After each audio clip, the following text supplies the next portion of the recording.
Welcome to Hope at Night, featuring Beverly Sedlacek, Alex Niculaescu, Q&A with our live audience, and host Anil Kanda. Today's episode, Who Are You, Really? And here's your host, Anil Kanda. Welcome to Hope at Night. Now, you might have heard the story of two drunks who came stumbling out of the bar trying to figure out where they were at. They saw an army general standing nearby, so they called out to him and asked him, "Hey there, do you know where we are?" Well, the army general was offended and said angrily, "Do you know who I am?" One of the drunks turned to the other one and said, "Uh-oh, we are in trouble. We don't know where we are, and he doesn't know who he is." Do you know who you are? And how do you view yourself? If someone were to ask you to introduce yourself, let's say on a dating website, what would you mention first? Your job, your race, your role in your family, your age, your gender? In our first interview today, we will meet someone who had to figure out who he was. Once he did that, he went on to impact hundreds of sex trafficked victims by helping them to realize their true identity as children of God. Let's welcome to Hope at Night, Alex Niculaescu.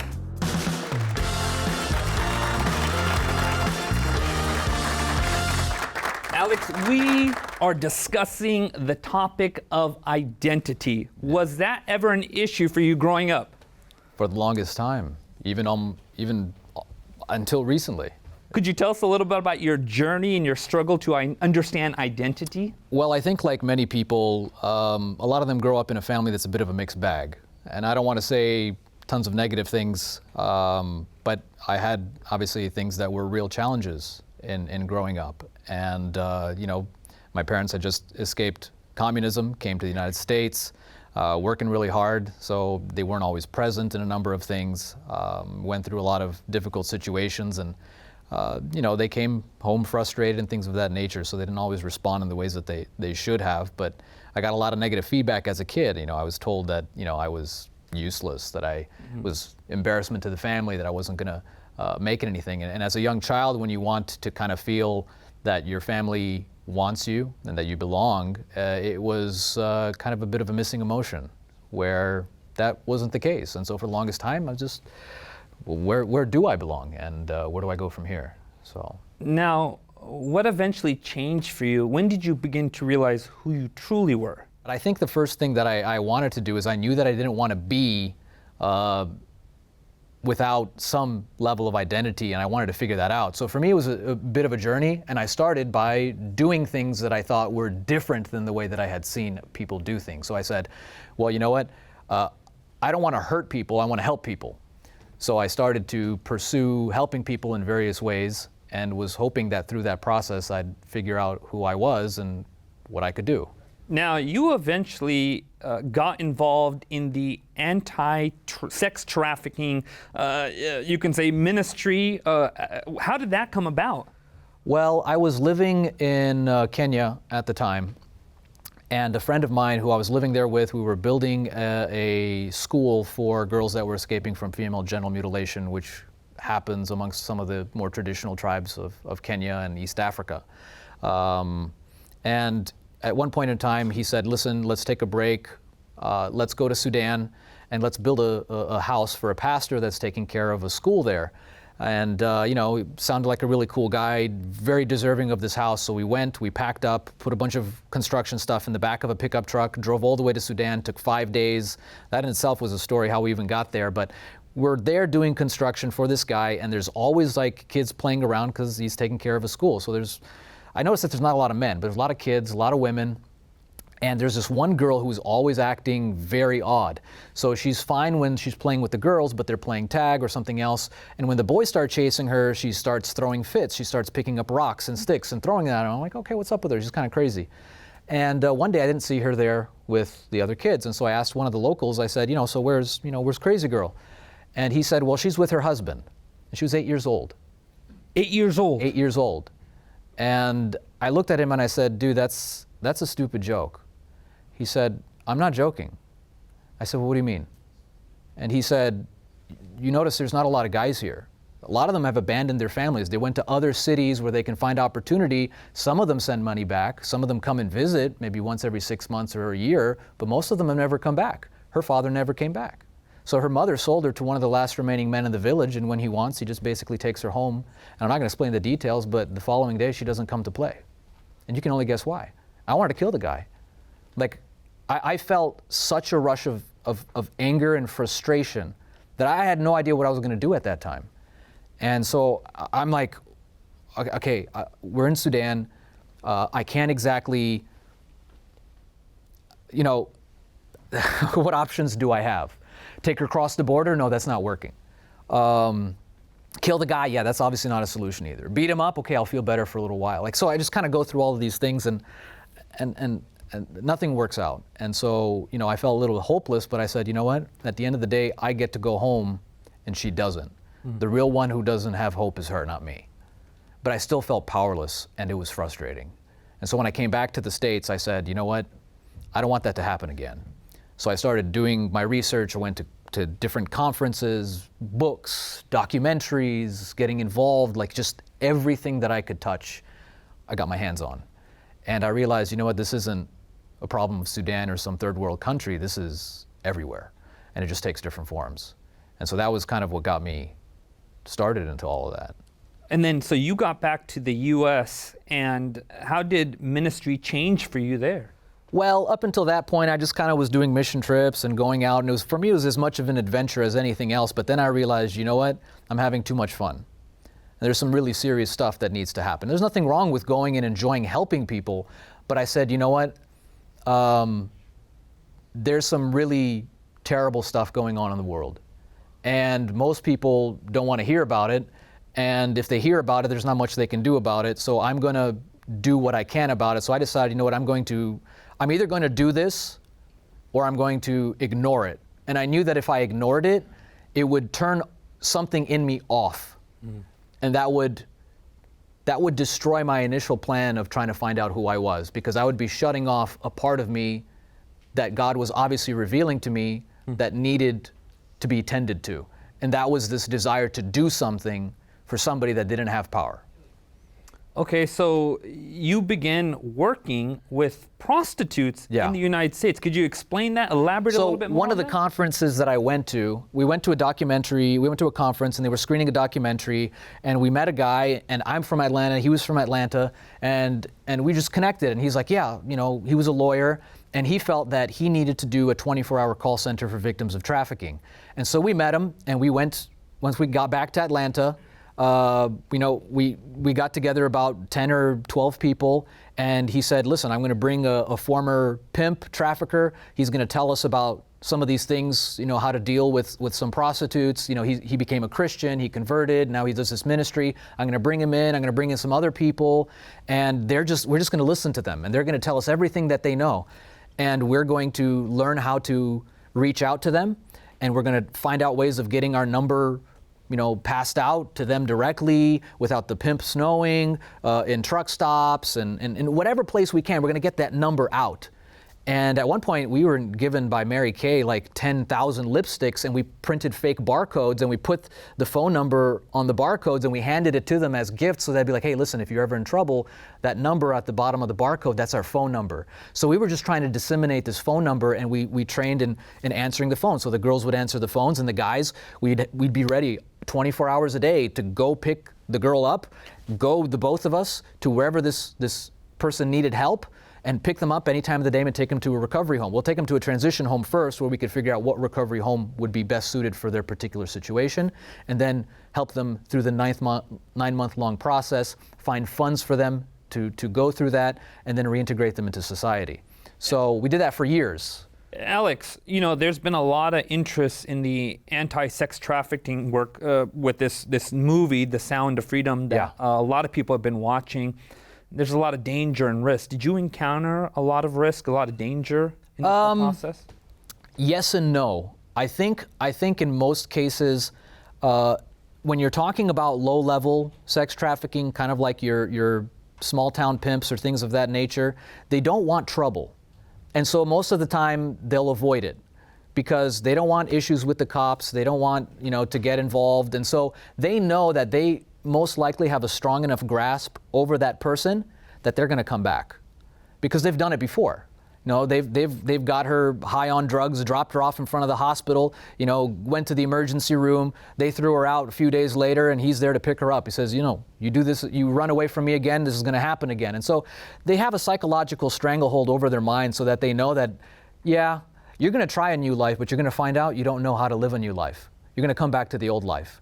Wow. And so they're not really worried about it, but there definitely were situations, and that's what I would say probably when you're dealing with organized crime and even higher levels where, yeah, your life is in danger, and we've received threats many times, including myself directly, so. Wow. Yeah. What were you telling these prostitutes? I heard there was a line that was being directed towards them that was really life-changing. So one of the things is that, there's a reason that prostitutes, their pimps are called daddy. The reason they're called daddy is because they're meant there to replace the figure of the father that was intended in that role, to cover that role in their life. So where we get this, who's your daddy, and in all these songs, we don't realize what we're actually saying when we're saying these things. This is trafficking language. This is, and so what we're trying to say is, this is not the type of dad that you need. This is not the type of dad that actually cares for you. Yes, he'll say it to you. He says, oh, baby, I care for you and all that kinds of stuff. But no, there's a father that actually does love you. So what we wanted to do is we wanted to give them value and a belonging in a father that doesn't exploit them, that doesn't take advantage of them. And so we'd go on the streets Friday nights. We'd go for a few hours. We'd get a bunch of roses. We'd get some cards. We'd write messages in there that, listen, even some Bible verses and things like that showed them that there was a God that saw them differently than other people saw them. What did the message say? Did it change every time, or was there? No, it was basically the same message that they have value, that God values them above anything else, and that He has a purpose for their life, and that they don't have to live that way. And that's what she wants, but she doesn't trust us yet. And so that took years to see us multiple times. We give them, there's times where certain girls would receive 5, 6, 10 plus roses over the years. And then finally they'd be like, you know what, I've heard this. And I don't know if it's true, but I'm willing to take the risk because I need a different life. So Alex, why do you think that is so life-changing to understand this? Because there's nobody else that can give you the value that you're actually worth. To a pimp, the value was the amount of money that you could bring in a night. But that's not just it. Just look at the world, turn on the TV, and you'll see celebrities. I'm worth $100 million. Why? Because that's my bank account. And so at the end of the day, they still have a finite value. Doesn't matter. The world, society will always give you the value of what you contribute to society, of the dollar amount that you have over your head. But God says you have a value that supersedes any dollar amount because the value that I place upon you is my very life. And if you have that value, guess what? Nobody can buy you or sell you. You're off market because nobody else can pay that price. Wow, that's powerful. So you went from Sudan in that life-changing experience, encountering that young girl. Yeah. You ended up in the U.S. You began to do this ministry for a number of years. Yeah. Where did your journey take you from there? My mind began to change over the years, and there was a pivotal moment where, I began to become disenchanted with the way that things were going. I became disenchanted with the way that social justice was doing things, the way that we were working with law enforcement, working with government. We were changing so many things. We were being consulted by the Department of Homeland Security on how to create policies and things like that. And to be honest with you, we were excited at the beginning to work with FBI, to work with police, to work with the government and all these things. And it worked to a certain point, and then I realized, you know what? It actually doesn't work. At least not to the extent that we wanted it to work. And there's got to be something else. And we had worked during certain events like the Super Bowl and things like that, because whenever you have large events, concerts, sporting events, things of that nature where thousands of people gather, they're coming for other forms of entertainment too. They want to party. Right. They want something beforehand, they want something afterhand. So there's people that are being brought in from other states during these events to either sell themselves or to be sold. And so we had worked a number of these events, and I realized, you know what, this was 2013, and I said, you know what, next year is going to be the World Cup in Brazil, 2014. And it was at a low point in my life. I was tired of seeing darkness. I was tired of being overwhelmed by all of these scenes of, you know, I can imagine you can that wearing you out. It was about 5 years in, and I was about done. And I was in a low point spiritually. I was about to give up on God as well. And I just said, you know what? I did a little bit of research. I said, you know what? Even the Brazilian government is saying that the number of children they're expecting to go missing before the World Cup is going to go up by 300%. And they already had 500,000 children, statistically, that were already being sold into sex trafficking. 500,000. Wow. And why would they go up? Why would the number of missing children go up by 300% leading up to the games? I knew why. Right. And I said, you know what? Even if I don't feel like it, this is another moment like Sudan. If I don't do something about it, will I be able to live with myself? And I knew that I couldn't. I said, you know what? I'm not feeling it. I don't want to do this. I don't know if I'm up to it. I don't even know what I'm doing. I don't know anybody there. But if I don't go, some enemy is going to die. And I remember that verse, that Bible verse that said, you know, if you see your brother in need and you close up your heart of compassion, how does the love of God dwell in you? And I'm thinking, well, it doesn't. And I don't want that to be the case. I don't want to say to myself, you know what, the love of God doesn't dwell in me because I saw somebody in need and I turned away. Wow. And so I said, you know what, I'm buying a ticket. I'm going for at least 6 months. Don't know anybody. Don't speak the language. Don't have any plans. Whatever. I'll figure it out when I get there. It was dumb. It was reckless. But it changed my life. Tell us a little bit about that. What happened when you went there? It's so suspenseful. So I eventually came with a plan. I said, you know what? There's 12 cities that are hosting the World Cup. The biggest cities are Rio de Janeiro and São Paulo, and they're only about 4-hour drive from each other. So let's set up a camp in between, maybe roughly 2 hours between those two cities, where we can host maybe 100, maybe 200 kids from the slums to come there, and at least those 100 kids won't be the ones that are being trafficked. Because in the slums, these kids are born without birth certificates. They have no identity. If they go missing, nobody knows, nobody cares. Right? So I said, let's grab some kids. I mean, obviously not grab some kids, but, you know, talk to their parents, say, hey, listen, we're going to do this camp. Right. Everybody, you know, can come. And for weeks during the World Cup, at least these kids won't be at risk.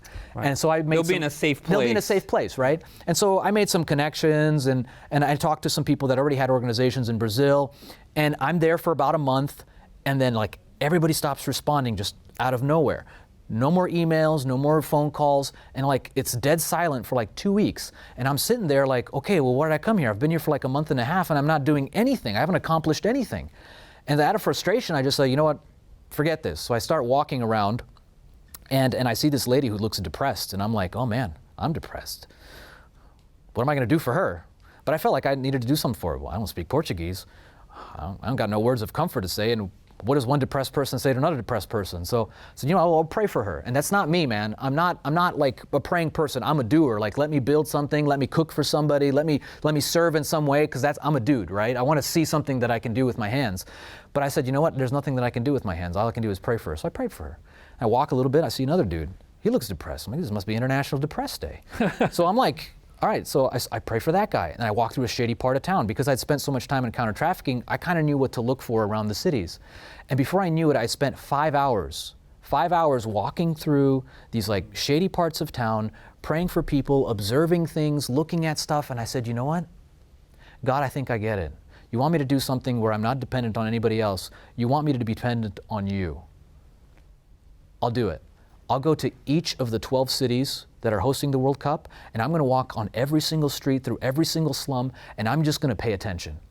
I'm going to walk with you, and I'm going to pray, and I'm going to ask, Lord, for an opportunity. You show me who you want me to talk to, where you want me to go, and what you want me to do. I'm not going with any plans, no cookie cutter, nothing. I'm just going. And whatever you want me to do, you just make it clear enough for my dull mind, and I'm going to do it. And that's what I did. And like the things that happened were like just straight up phenomenal, to be honest with you. Like, I don't even believe it myself when I remember all this stuff. But there were 3 things that I had in mind. Number one, I already knew that I needed to walk, I needed to pray, and I just needed to be available. I said, Lord, you know that my heart is for people that have been trafficked. So I need you to let me know if you want me to somehow talk to trafficking victims, and you're gonna have to lead me to them. But you're also gonna have to give me a group of people that I can train to do it, because if I'm a few weeks in each city, it's pointless. And I also want accountability, right? Like, what's some single dude going around talking to prostitutes? Like, no, I want people there. Give me people that I can tell, teach what to do, because we'd already done it for years in the States. Teach me how to adapt it to Brazil and help me to do that. And so I had a friend come from the States with me. He had never done any counter-trafficking work, but he was a spiritual guy, and he just volunteered to come with me for 4 months, and so we started walking. And I said, Lord, I need to know that, that you want us to do this. And so one day we were driving down, and one of our Brazilian friends who was driving us around, he said, see under the bridge? So that's a prostitute. We'd never seen a prostitute during the day. It was very weird. Usually wait till 10 o'clock. He's like, do you want to stop? I said, yeah, stop. He stops, rolls down the window. She comes around, says, what do you want? And he said, oh, we're here 2 Americans.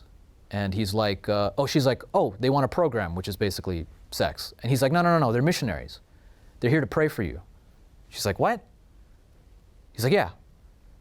And she's like, you can see this mask falls off. She takes off the street performer mask, and it's now who she is. Vulnerable, I can't believe this, starts becoming relatable and saying, oh, wow, that's so great. I want you to pray for me. He's like, you have no idea how long I've been praying that God takes me out of this life.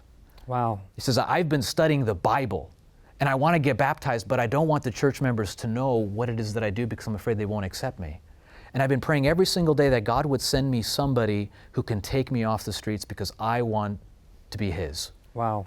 And we're like, we've been praying for her, and she was praying for us. And the very first prostitute that we stopped to talk to, it's like, was this all planned? Because we couldn't have planned it better ourselves. And so we got her number, and even better yet, the guy who we were with, his wife was a social worker in the neighboring city. And so they connected, and they found her a job, because she grew up in the slums. She had no training. Her husband left her. She had 3 kids, no support system. So she was not doing it because she wanted to, but she had no options. And so it was kind of like, talk about a divine appointment, man. It was phenomenal. But this is the first one. This is what led to literally hundreds in the course of months. There was 100 sex trafficked victims that you guys interacted with and were able to get help. Within 7 of the 12 cities, we were able to train groups of youth to reach out to them in the same way that we did in the States. We went with them the first times, we trained them, we taught them how to be careful, we taught them, just what to do, what to look out for, how to approach them, because there's times where people, they have good intentions, but they can do dumb stuff, and it can end up severing relationships and pushing people even further away. So we want to make sure that stuff like that doesn't happen. And so we really took our time to get young people, and even how we found these young people, once again, is just a miracle in of itself. But in 7 of the 12 cities, they started long-term programs to outreach to them. And so not all of them were directly from when we were there, but we would get calls weeks later saying, hey, listen, this happened. But there were tons of them while we were there too. Like the first night that we took the very first group of young people, they had 5 people. In 45 minutes, we handed out 25 or 30 roses, which never happens. Like everybody was just accepting them, saying, yes, I want prayer. Yes, I want roses. Yes, I want something to know that somebody cares about me and is thinking about me. And 5 of them requested Bible studies, and 3 others requested Bibles, like the first night. And these kids were like, whoa, like I didn't think of them that way. I thought of them as dirty in my mind. Wow. I had these preconceived ideas of why they were there, and of that they wanted to do it, that they were like, these kind of perverted people and stuff like that. I'm not saying that doesn't exist, but they didn't realize that a lot of people were there because of situations that were outside of their control. Alex, I want to hear more about this. I think I've been just really amazed and inspired by the things you've been sharing and how you gave yourself up for God to use. You didn't set any expectations, any plans on God. You said, God, I want you to use me. Here I am. And God led you and began to use you powerfully. Wow. We've been talking with Alex on his work among prostitutes and sex trafficked victims. letting them know who they are as children of God and the difference it makes. After the break, we'll meet a psychotherapist who had her own struggle with who she was and now helps others claim their true identity. Don't go away, we'll be right back. Thanks again.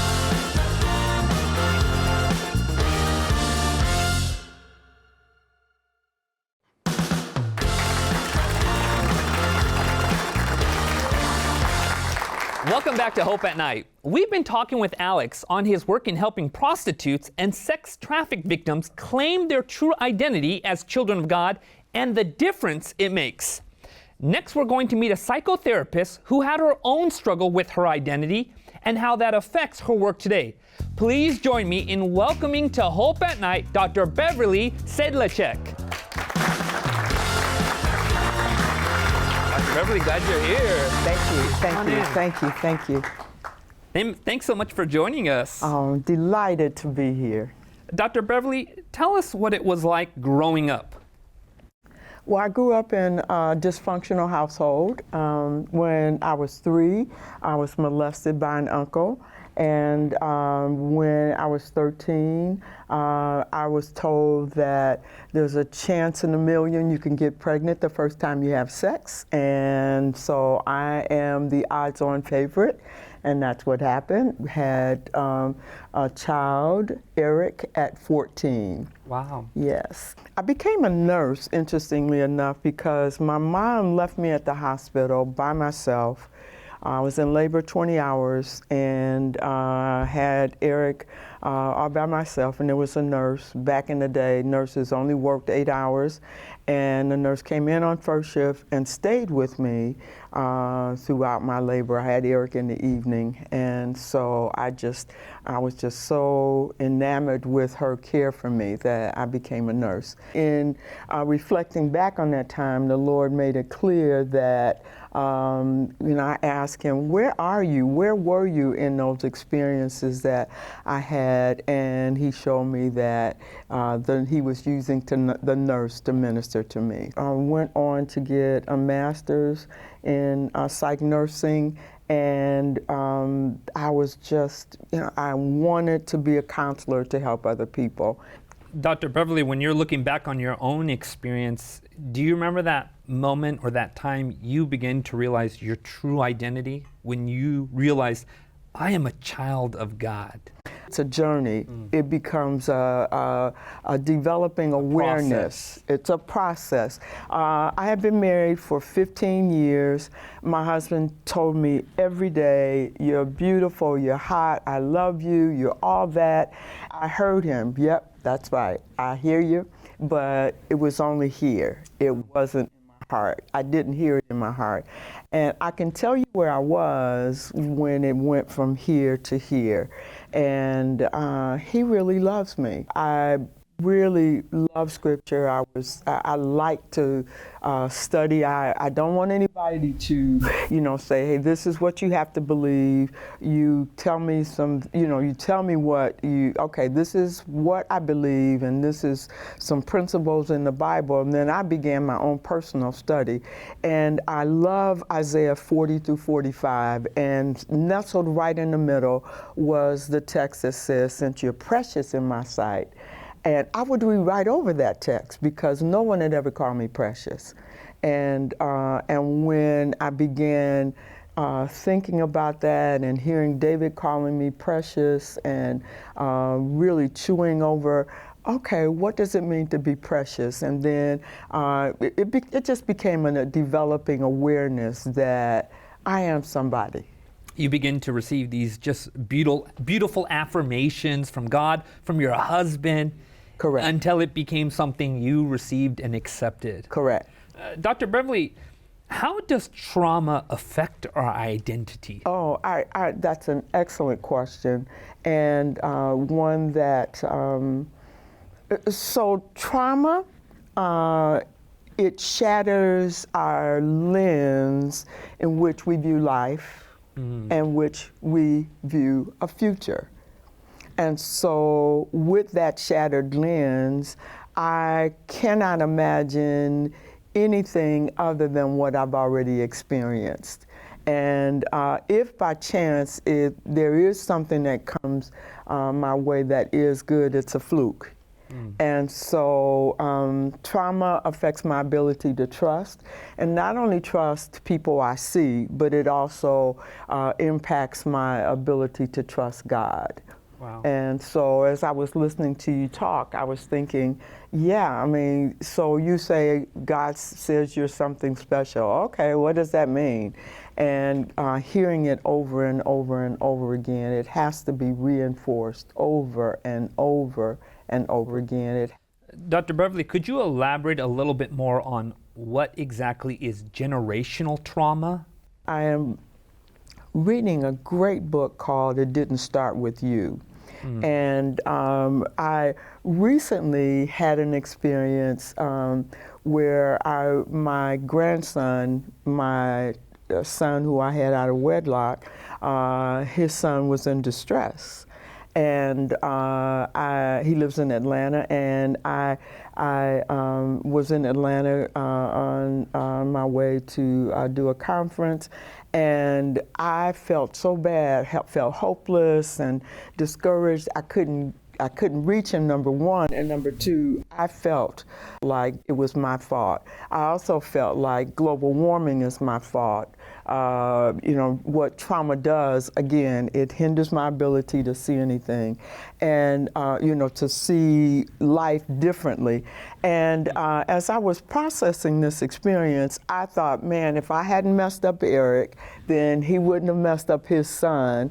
And I had a friend who, I have a community of sisters who really ask a question of me, does the buck stop with you?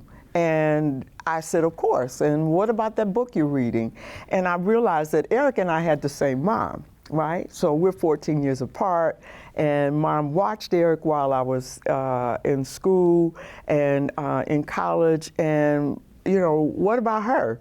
And what about your grandmother? And what about, and it dawned on me, oh yeah, this is generational trauma. My mother's anxiety, her mother's anxiety. My mother struggled to understand and appreciate her value. She couldn't appreciate mine. She could not help me to believe in myself. She just couldn't. And so I couldn't help Eric really to believe in himself the way I really wanted to. And so it's like, it's a generational piece, and it doesn't, it gets passed on.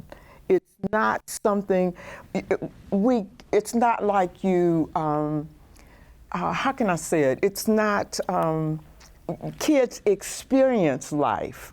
And so my mother's anxiety, my grandmother passed on to her. My mother's anxiety, she passed on to me. And likewise, I passed on to Eric. My mother couldn't help me deal with my anxiety to learn how to manage these big feelings. Her mother couldn't help her to manage her big feelings. And back, you can just see the pattern. And so that's how it gets passed on. You know, this is really fascinating because I think the devil wants us to blame ourselves, to guilt ourselves with a lot of things we had no control over. A lot of the struggles we face today, I'm not saying we shouldn't confront and deal with these struggles, but the cause of these things, we've taken the guilt upon ourselves. I caused this, I brought this upon myself.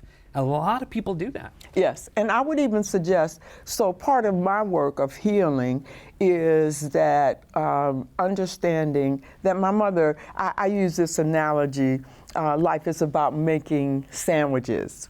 And my grandmother needed a loaf of bread, and all she got from her mother, who died when she was 2, was a slice of bread. You need 2 pieces of bread to make a sandwich.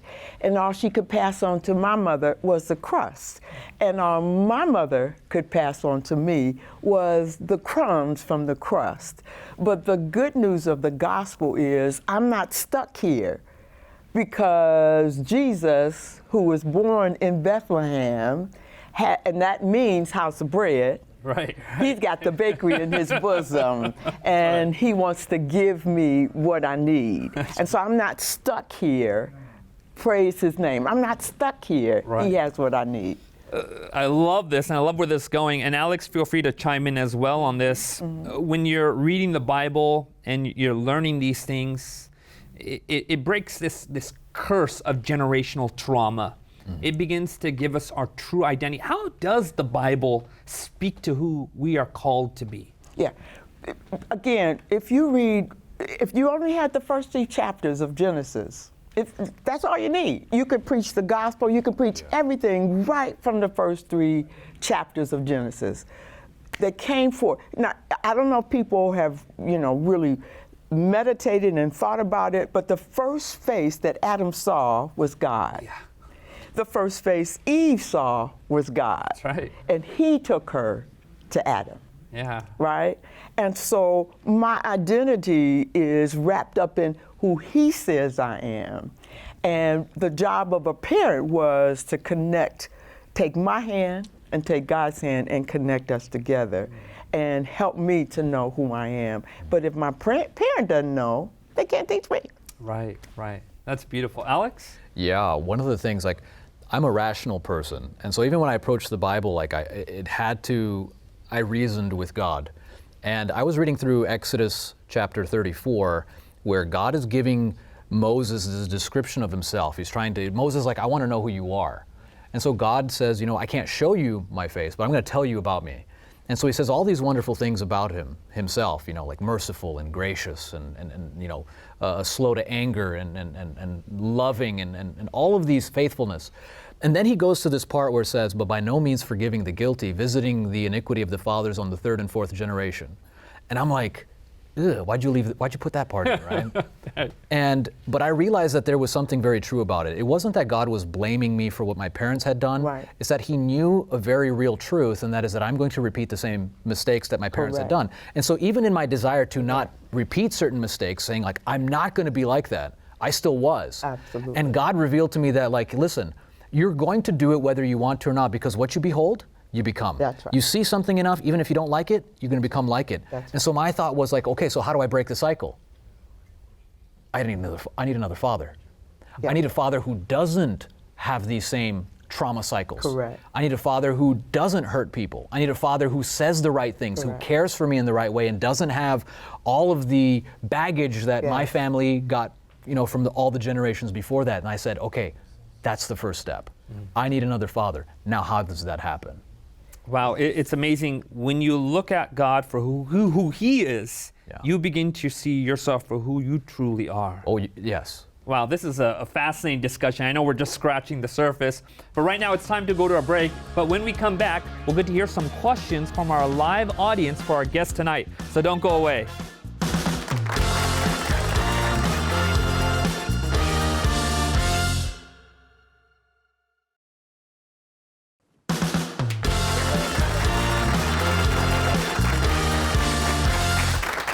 Welcome back to Hope at Night. We've been talking about claiming our identity as children of God with Alex and Dr. Beverly. I'd like to turn to our live in-studio audience for some questions. Now, do we have any questions? Right over there. I was just wondering, how do you overcome the long-term effects of trauma even after you have found God? That's an excellent question, and I want to frame it in a different way. So I said that trauma impacts, it shatters our ability to see life clearly, number one, and it shatters our ability to trust. With those 2 pieces in place, how am I going to trust, right? And so it becomes God's job to bring us to the place where we can heal. I have a part to play. My part to play is I'm willing to go wherever you want me to go, to see whatever you want me to see, and understanding that there's so many pieces, my shame, my putting my feelings down in the basement, my anger, my sadness, my fear, my need to grieve. I had to grieve the loss of my 13th year. I couldn't just say, oh, I met God and everything is okay. And what I like to share with my clients, God is committed to taking us back and healing us in every area where we have been hurt. It is His task to do that. It's not mine to say, oh, I'm going to figure this out and go where I need to go. No, it's His task. And the call is, come on up here, baby girl, baby boy, sit on my lap. Let me talk to you. I already know where you are. Let me talk to you. Let me point out where you are. And let's go back there. This is a really critical point. The first time I went through these traumas, I did it by myself, or so I thought. And God wants you to know that He has a story to tell you about my story. He has His story to tell. And so come on up here. Let me tell you my version of your story. Let me tell you where I was, what I was doing. I wasn't superintending the stars when you were molested. I wasn't ignoring you. When you cried, I cried. And you only got just part of the blow. You didn't even get the full impact of what happened to you. So let me tell you my story. And He is the ultimate healer. And He wants to help us to experience it, not just tell us, because that doesn't change us. It's the experience that He wants us to have. You know, it's amazing as you were talking, I was just thinking about the disciples who followed Jesus, and even after they followed Jesus, they still dealt with all their faults. Even after the resurrection of Jesus, you have Paul reprimanding Peter about some of his issues, and the patience of God in that whole process is amazing. Fantastic. Do we got another question? Right over there. How do you help a 60-year-old parent with their generational trauma, anxiety, overcome it? Any advice on that? You don't. First of all, it's not your task to do that. Okay? It's not our task to help our parents. What I like to share with people is I have to deal with my own experience, my own trauma. And so what I was very intentional about sharing with Eric the insights that God was giving to me. I didn't tell him what to do. I didn't suggest. I did the same identical thing with my mother. Hey, you know, this is what God is showing me about myself. I asked her questions. What were you thinking when you left me at the hospital by myself? What was going on for you? And she explained her own shame, her own helplessness. And I understand that. I experienced that myself. I feel helpless sometimes. I feel a lot of shame. So I have been focused on my own story, and because I have been focused on my own journey, other people are blessed. I'm the example for other people.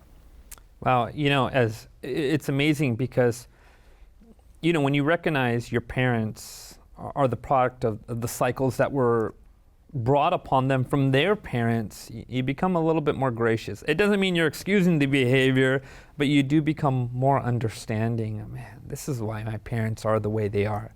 Right. They experienced it from their parents. Right. But let me just say this. That's not the first step. Right. So where people want to start, though, is the first step. Let me help my mother. I had to deal with my anger, my rage at my mother for what happened. And then as I dealt with my own pain and felt the comfort of God, I felt His healing hand. I heard His story about my story.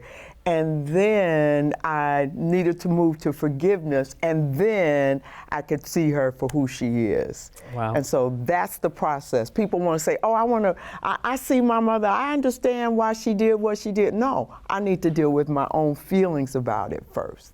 Wow. That's amazing. Great insight. Do we have another question? Right over there. You spoke about a significant event making you realize that this generational cycle? What other events will cause you to realize that this generation cycle exists? So the challenge oftentimes is, we were talking about this in the makeup room, we can point to our experiences of trauma that we had, but oftentimes when I work primarily with Christians, and they are the most challenging people to work with because I had a great childhood, I had great parents, and they can't oftentimes point to something specific. And they can't say, well, I wasn't abused, I didn't have this. And research says that the neglect or the being abandoned while the parent's in the home, so to speak, even while you're there in the home, that has a more damaging effect than if you did have a specific event. And so sometimes it's just the way life was in your house. My mama just didn't see me, or my daddy just didn't see me. They just ignored me. And it's still that there still needs to be an unpacking of the way life was. And as you're willing to confront that, then you can see, wow, this is how I reacted to the way life was in my life. Wow. Alex, do you have any contribution with the sex trafficked victims that you came across in this idea of this generational trauma? Well, absolutely. One trafficker amongst many, they would mention that one said specifically that he had to hand it to the fathers because he just started her off and I just picked up where he left off. That is to say that 95% plus of all the people that end up in some manner on the streets, whether by choice or otherwise, have a history of abuse. People can notice that vulnerability, and that's who they go and they prey upon to bring into this world. And if you think about it, the absence of fathers is the role they're trying to fill, and they obviously don't do a very good job at it. So, sometimes prostitutes or trafficking victims have children, and what type of environment are they growing up in? And so it's kind of like from one level of brokenness to another level of brokenness, and it just seems like at times it's just a perpetual cycle, and when are you going to break it, and how are you going to break it? Yeah. Right. Wow. No. Any other questions? Right over there. What are the first steps that you can take in order to create an identity as a child of God? Really good question. Again, because I can't, there's a Bible verse that says, can an Ethiopian change his spots? I can't. I don't trust. My journey with God was to be really honest. I don't trust you. I don't believe that I'm all that in a bag of chips. And he was delighted because then it becomes his responsibility to help me to see who I am. It becomes his You don't know what a daddy is like, how a daddy loves on his daughter? You don't know what a mama's like who loves on her daughter? Let me show you. And then he'll orchestrate circumstances and situations. And he has tapped me on the shoulder and said, this is how a daddy treats his daughter who he delights in. And so it's his task, it's his job to teach me. I can't manufacture trust. It's not something you can make up. You just can't. Because trust is an experience. And so God is saying, I want to give you that experience. And again, the call, come on up here, baby girl, sit on my lap. I'm reminded of that story in Scripture when after Jesus was resurrected and the disciples were in the room and the door was closed and they were afraid and all of that. He came and met them. He came to them. He was in pursuit of them and said, interestingly enough, peace be unto you. Those were his first words to them, knowing that they didn't trust him. Peace be unto you. It's his job to do that. Not ours to try to, I'm going to figure out what I can do, because you can't. Right. Yeah. One of the things that I struggled with was acceptance. Yes. And one of the things that I learned is I had to accept the fact that God accepted me. Yes. In essence, I had to accept his acceptance of me. Yes. And for me, that was the biggest struggle because I knew who I was. Yes. And so for me, one of the issues was how, because I knew what I was like. And then you have these verses that say, like, I know the thoughts that I have towards you, right? They're thoughts of peace, not of evil, to give you a hope and a future. And it's kind of like God already knew what he thought of me, you know, before I knew what I thought of myself. And his thoughts concerning me haven't changed. His thoughts towards me are the same. And then he reveals what his thoughts towards me are. They're thoughts of peace. They're not of evil. The thoughts of evil that I have aren't from him. They're from me. And so he reveals that he knows his thoughts, and he wants me to know his thoughts. And the more that I get to know his thoughts, the more that I can know that God cares for me in a way that I could never care for myself. God loves me in a way that I could never love myself. And it brings a level of contentment that can't be achieved in any other way. Absolutely.